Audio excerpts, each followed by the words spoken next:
Hi friends, welcome back to our channel. তো আমরা বেরিয়ে পড়েছি দীঘা। সকালেই আমরা দীঘাতে বেরিয়ে পড়েছি। দেখো আমরা সবাই দীঘায় বেরিয়ে পড়েছি, ঠিক আছে? তো ওখানে গিয়ে ভিডিওটা শেয়ার করবো। বাই।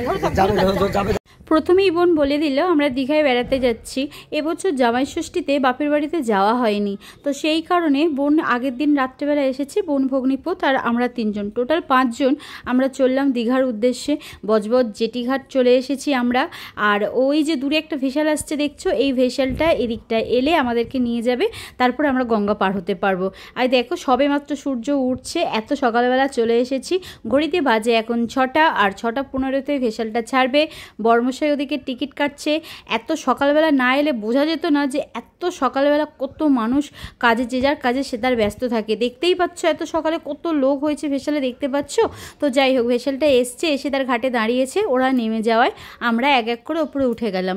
একদম ভেসেলের ধারের সিটটায় আমরা বসে পড়েছি আর কি, নদীটা উপভোগ করতে করতে যাব বলে। তো সকালবেলা সকালবেলা অনেক সকালবেলা বেশ ফুরফুরে হাওয়া, ঠান্ডা মেজাজ, খুব ভালো লাগছিল। ঘুমও পাচ্ছিল, কারণ অনেকটা ভোরের বেলা উঠেছি তো ওই জন্য ঘুম লাগছিল। কিন্তু ঘুমালে তো হবে না, আমাদের যেতে হবে দীঘা। তো যাই হোক, আমরা গঙ্গা পার হয়ে গেলাম। পার হয়ে এসে এখান দিয়ে অটো ধরবো। অটো ধরে আমরা চলে যাব বাউরিয়া স্টেশনে। তো বাউরিয়া স্টেশনে আমরা পৌঁছে গেছি। এখানে দাঁড়িয়েছিলাম প্রায় 1.5 ঘন্টা মতো। ট্রেনটা অনেকটা লেট করেছে জানো তো। তো ফাইনালি আমাদের ট্রেনটা অ্যানাউন্সমেন্ট হলো। তো আসছে লোকাল ট্রেনে করে আমরা পৌঁছাবো দীঘা। তো ট্রেনের মধ্যে প্রচুর ভিড় ছিল। আগের বারে একবার গেছিলাম, তখন কিন্তু এত ভিড় ছিল না, তখন বেশ ভালোই ফাঁকা ছিল, বসে বসে গেছিলাম। এইবারে এত ভিড় হয়েছিল যে আমরা প্রথমের দিকে সিটই পাইনি। তো অনেক কষ্টে একটা সিট পেতে সেটা ছেলেকে বসিয়ে নিয়ে এসেছি।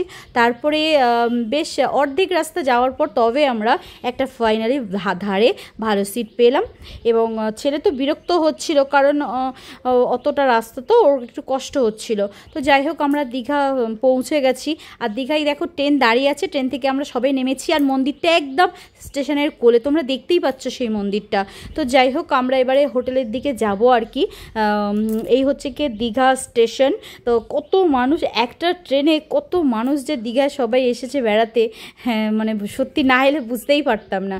তো হাই গাইস, আমরা এখন দীঘায় পৌঁছে গেছি। স্টেশন থেকে নেমেছি সবে মাত্র, নেমে টোটোয় করে এই যাচ্ছি হোটেলের দিকে। তো হোটেলে গিয়ে তারপরে কি হয় না হয় তোমাদের সবটা জানাবো, তোমরা দেখতে থাকো।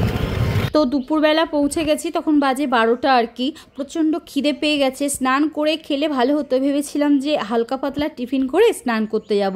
তারপরে ওখানকার স্থানীয় যারা ছিল তারা বলছে যে ফুল জোয়ার এসেছে, জলে কাউকে নামতে দিচ্ছে না, নামতে গেলে সেই নাকি 4টে 4:30 নাগাদ যেতে হবে।